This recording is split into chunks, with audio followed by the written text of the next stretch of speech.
बिस्मिल्लाहिर्रहमानिर्रहीम। अस्सलाम वालेकुम एवरीवन। तो कैसे हैं आप सब लोग? उम्मीद है कि आप सब लोग बिल्कुल ठीक ठाक होंगे आपकी दुआओं से। अल्हम्दुलिल्लाह मैं भी बिल्कुल ठीक हूँ।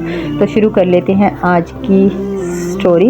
हुज़ूर नबी करीम सल्लल्लाहु अलैहि वसल्लम अल्लाह ताला से मुलाकात का वाक़या मिराज के नाम से जाना जाता है। ये वाक़या इस्लाम की तारीख़ में एक बहुत अहम और मोजज़ाती हैसियत रखता है। मिराज का वाक़या कुरान करीम की सूरत इसरा और अहादीस मुबारका में तफसील से बयान किया गया है। यहाँ मैं आपको नबी पाक जब अल्लाह ताला से मुलाकात की तो क्या कुछ हुआ वो मैं आपको बताती हूँ।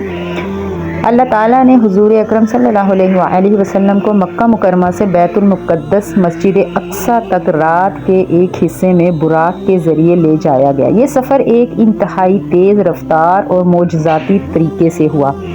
कुरान मजीद में फरमाया गया है कि पाक है वो ज़ात जो अपने बंदे को रातों रात मस्जिद हराम से मस्जिद अक्सा तक ले गई।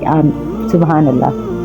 जिसके गिर्द हमने बरकत दी है ताकि हम उसे अपनी निशानियां दिखाएं। सुभान अल्लाह।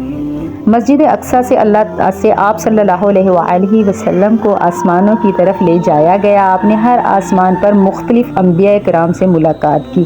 पहले आसमान पर हज़रत आदम अलैहिस्सलाम, दूसरे आसमान पर हज़रत यहया अलैहिस्सलाम और हज़रत ईसा अलैहिस्सलाम, तीसरे आसमान पर हज़रत यूसुफ अलैहिस्सलाम, चौथे आसमान पर हज़रत इदरीस अलैहिस्सलाम, पाँचवें आसमान पर हज़रत हारून अलैहिस्सलाम, छठे आसमान पर हज़रत मूसा अलैहिस्सलाम, सातवें आसमान पर हज़रत इब्राहीम अलैहिस्सलाम से मुलाकात हुई। सातवें आसमान के बाद आप सल्लल्लाहु अलैहि वसल्लम सिदरतुल मुंतहा, एक अजीम दरख्त जो कि अर्श के करीब है, सुभान अल्लाह, तक पहुँचे।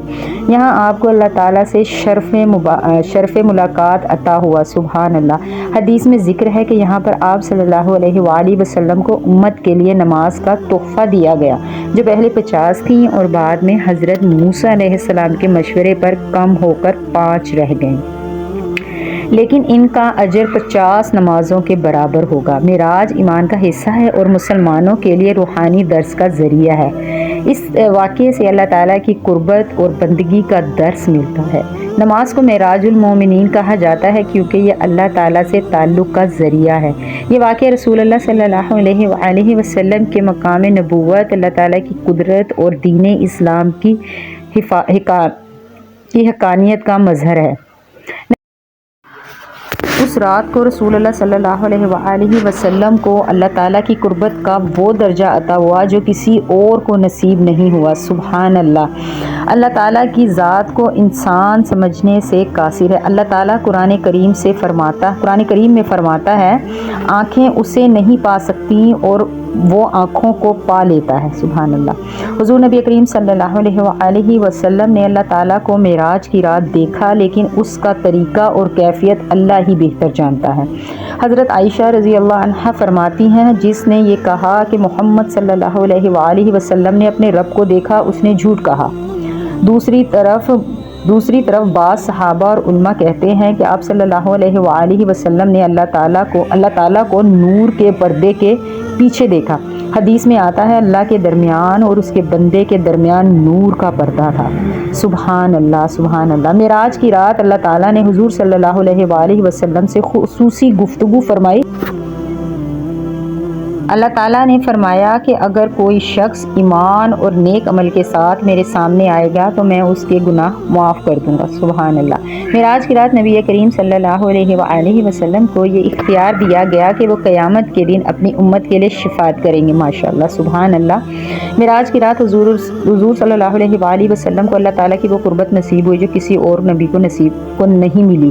कुरान मजीद में ज़िक्र है, फिर वो करीब आया और करीब तर हुआ। सुभान अल्लाह। आप सल्लल्लाहु अलैहि वसल्लम को जन्नत और दोज़ख के मनाज़िर दिखाए गए ताकि आप अपनी उम्मत को इनामात और अज़ाब की हकीकत से आगाह करें। आपको सिदरतुल मुंतहा पर ले जाया गया, जो कायनात का वो मकाम है जहाँ इंसान या फरिश्ता मज़ीद आगे नहीं जा सकता। यहाँ पर अल्लाह ताला की अजीम निशानियों का मुशाहिदा करवाया गया। आपसे दरख्वास्त है कि प्लीज़ मेरे बैकग्राउंड में जो आपको आवाज़ें आ रही हैं उसके लिए मैं माज़रत चाहती हूँ। मेराज अल्लाह ताला की तरफ से नबी करीम सल्लल्लाहु अलैहि वसल्लम को तसल्ली देने का ज़रिया था, ख़ास तौर पर जब आपको ताइफ में सख्त मुखालफत का सामना करना पड़ा था। नमाज को मोमिन की मेराज कहा गया है क्योंकि ये अल्लाह ताला से बंदे का قربت کا ذریعہ ہے۔ امت کو یاد دلایا گیا کہ اللہ تعالیٰ ہر وقت اپنے بندوں کے حالات سے آگاہ ہے اور وہ اپنے بندوں کو کبھی تنہا نہیں چھوڑتا، بے شک اس میں کوئی شک نہیں۔ جی تو ویورز، یہ تھے نبی پاک اور اللہ تعالیٰ کے درمیان ملاقات۔ میرے رب کا نور ہی اتنا ہے کہ، اور میرے رب کو پیار ہی اپنے نبی سے اتنا ہے کہ وہ میرے نبی پاک کو وہی ایک پیغمبر تھے جنہوں نے اللہ تعالیٰ کا نور دیکھا، اور ہم سب کے لیے ہمارے گناہوں کے لیے رب سے درخواست بھی کی۔ تو اللہ تعالیٰ ہم سب کو نبی پاک کے بتائے ہوئے راستے پر چلنے کی توفیق عطا فرمائے، اور ہمیں سب کو آخرت کی تیاری کی توفیق عطا فرمائے۔ اگر مجھ سے کوئی غلطی ہو گئی ہو، کچھ غلط مجھ سے میں نے کہہ دیا ہو، تو پلیز مجھے معاف کیجیے گا۔ تو ملوں گی آپ سے دوبارہ ایک اور اچھی سی ویڈیو میں، تب تک کے لیے اپنا رکھیے گا ڈھیر سارا خیال، مجھے دیجیے اجازت، اللہ حافظ۔